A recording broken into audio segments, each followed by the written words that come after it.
Bonjour, alors aujourd'hui on regarde la notion de fraction et de nombre fractionnaire. Tout d'abord, peut-être un petit rappel, ça peut dater.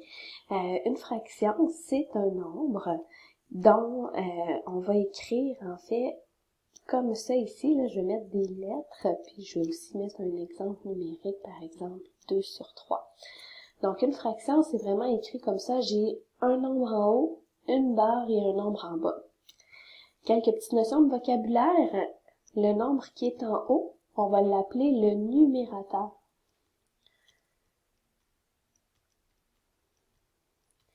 Et le nombre qui est en bas, on l'appelle le dénominateur.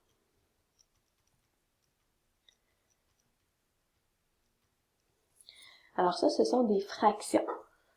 Lorsqu'on parle de nombre fractionnaire, en fait, c'est qu'on va avoir un nombre entier et ensuite une fraction.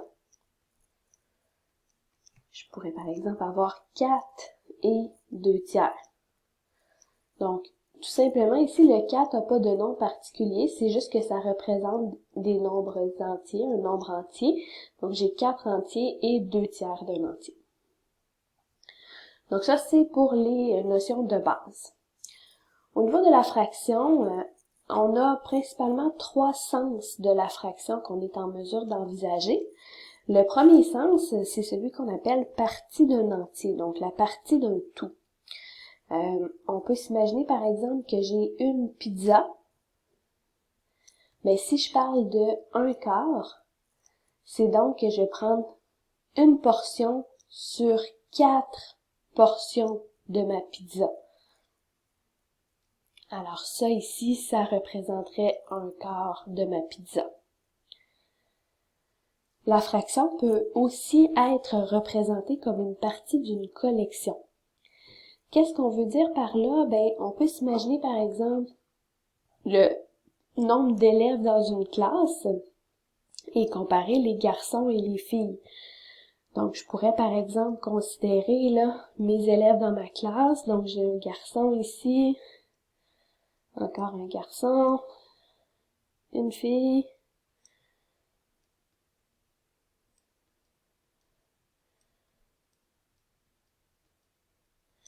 donc là, si on s'imagine que ça, c'est notre classe, hein, c'est pas juste un entier, on a plusieurs entiers, mais on peut quand même écrire qu'il y a 2 filles sur un total de 5 élèves.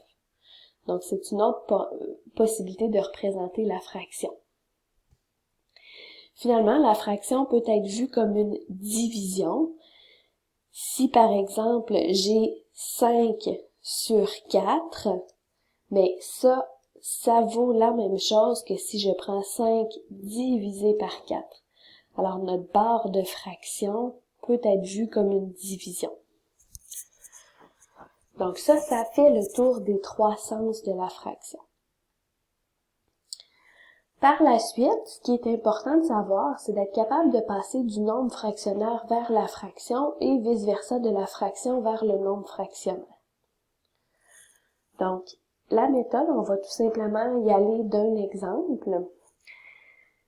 Le passage du nombre fractionnaire vers la fraction, c'est peut-être celui qui est un petit peu plus facile.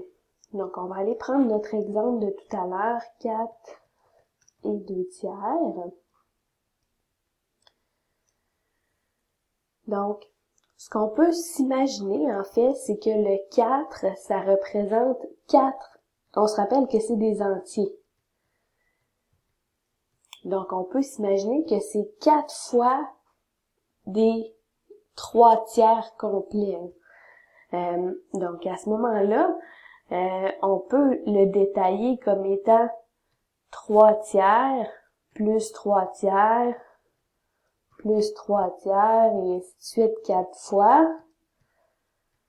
Et ensuite, plus mon 2/3 qui reste. Ça, c'est une façon de voir les choses. La méthode plus raccourcie, c'est de retenir qu'on va vouloir aller multiplier le 4 avec le 3. Et ensuite, on va venir ajouter à ce résultat-là un plus 2. Donc, on va aller faire 4 fois 3 plus 2. Et ça va représenter mon nouveau numérateur. Alors, 4 fois 3, ça fait 12, plus 2, ça fait 14. Alors, 14, ça, c'est mon numérateur de ma fraction. Et mon dénominateur, ça va rester 3. Alors, 14 tiers, ce serait la fraction qui représente 4 et 2 tiers. On peut faire l'addition qu'on avait regardée tantôt en bas, puis ça revient au même. 3 plus 3 plus 3 plus 3, ça fait 12, 13, 14. On est à 14 tiers. Donc, c'est toujours la bonne réponse. Donc, voilà pour le passage d'un nombre fractionnaire vers une fraction. Ce qui est un petit peu plus complexe, fraction vers le nombre fractionnaire. Donc, on va y aller d'un exemple. Si j'ai, allons-y avec 13 cinquièmes.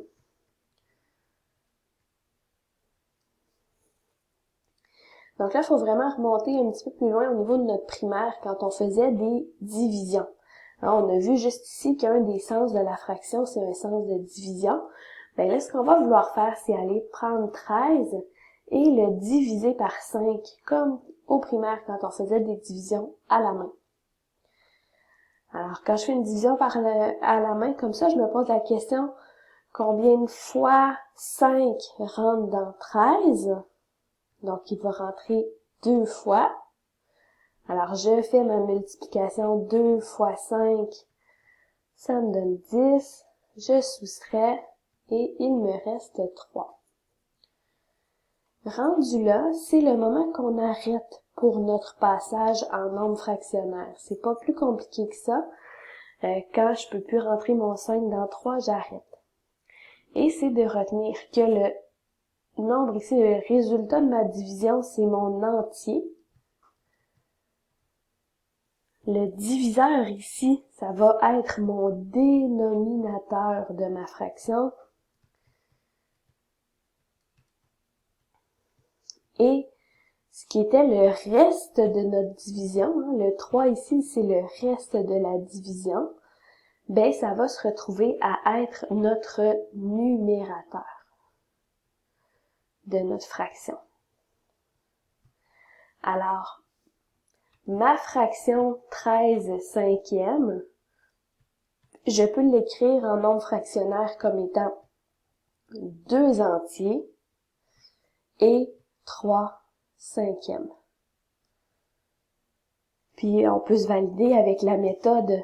Je pourrais revalider mon information en transformant le 2 et 3 cinquièmes en fractions pour me valider, en faisant 2 fois 5 plus 3, ça me fait bien 13. 2 fois 5 plus 3, ça donne bien 13 sur 5. Alors voilà comment on fait pour passer de la fraction au nombre fractionnaire.